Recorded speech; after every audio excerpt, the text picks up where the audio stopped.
0404, the floor that doesn't exist. Three friends, Megan, Jason, and Mark, decided to spend Halloween exploring the abandoned Old Union Hotel, a once grand building that had long since fallen into disrepair in the heart of San Francisco.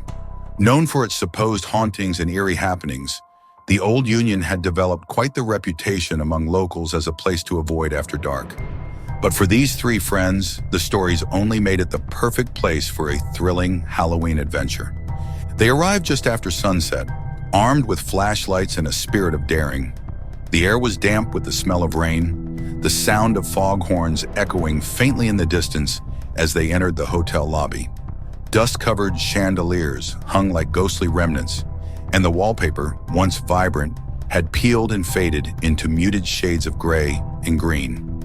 Shadows played tricks on the walls, twisting and shifting with each movement of their flashlights. They made their way up the grand staircase, their voices hushed, half in anticipation, half in fear. They explored each floor, finding nothing but abandoned rooms filled with broken furniture and dusty curtains. Everything seemed normal for a building that had been vacant for decades. But when they reached the fourth floor, Jason noticed something strange.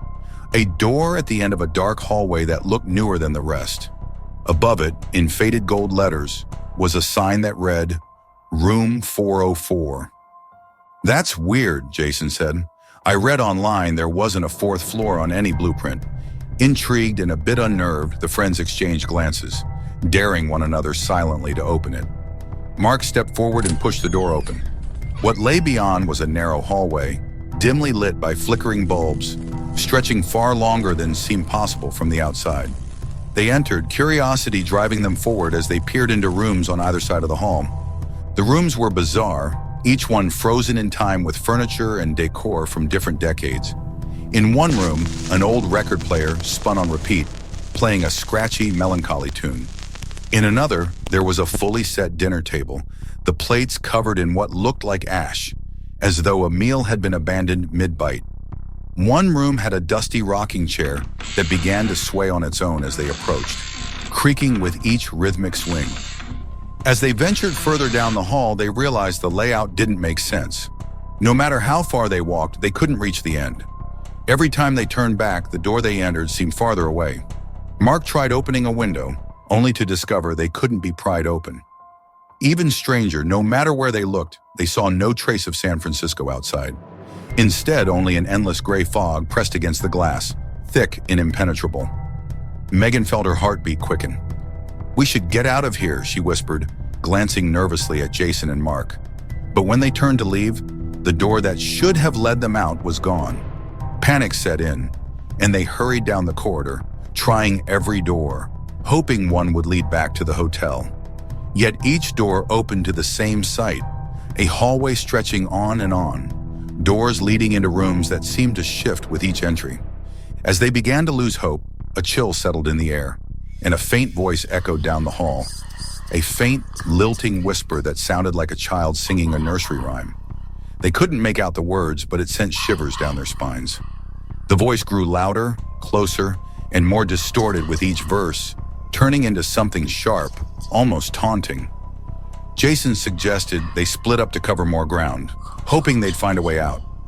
Megan and Mark reluctantly agreed, and they each took different corridors, promising to meet back at a central point they'd found, marked by a grandfather clock that struck midnight every few minutes, its chimes hollow and eerie.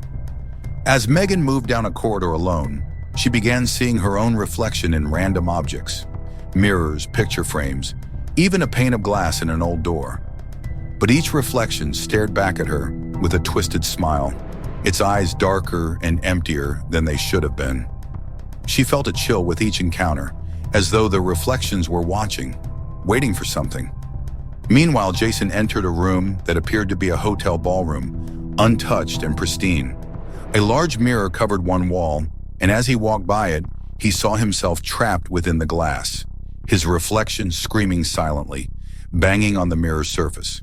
Terrified, he turned and ran, only to find himself back in the hallway, the ballroom door gone, replaced by another identical door leading to another identical hallway. As hours passed with no escape, they began to hear footsteps behind them, Heavy, dragging footsteps that stopped when they did. The air grew colder, shadows danced unnaturally, and a faint voice began whispering their names, like it knew them, like it had been waiting. Finally, Megan stumbled upon a stairway that hadn't been there before. She called out for Jason and Mark, who heard her voice echo and rushed to meet her. Together, they climbed the stairs, hoping it would lead them out of this endless nightmare. But when they reached the top, they found themselves standing in front of a door marked Room 404. It was the same door they had first opened. Desperation and dread flooded them as they opened the door once again, hoping for an escape. Instead, they were greeted by the sight of three other figures, three hollow-eyed versions of themselves, smiling back at them from the darkness. These reflections had dull, lifeless eyes, their mouths stretched into unnatural, mocking grins. Frozen in terror, the friends watched as their reflections stepped forward, merging with them in a sickening rush of cold, like slipping into ice water. Each felt an overwhelming sense of suffocation, as though their very souls were being absorbed. In an instant, they were gone, now only hollow-eyed shadows wandering Room 404, forever trapped in the endless, haunted corridor of the hidden floor. Days later, the hotel's caretaker mentioned seeing lights flickering from the upper floors. But when he went to investigate, he found no fourth floor, no Room 404, only the decaying rooms that had sat empty for decades. Yet late at night, if you stood quietly outside the old Union, some claimed to hear faint, desperate voices echoing from a floor that wasn't supposed to be there, begging for a way out that would never come. Thank you for joining me in the shadows. If you enjoyed the journey, please subscribe and share a Creepy Vault 45 with friends, because some chills are best when we're not alone.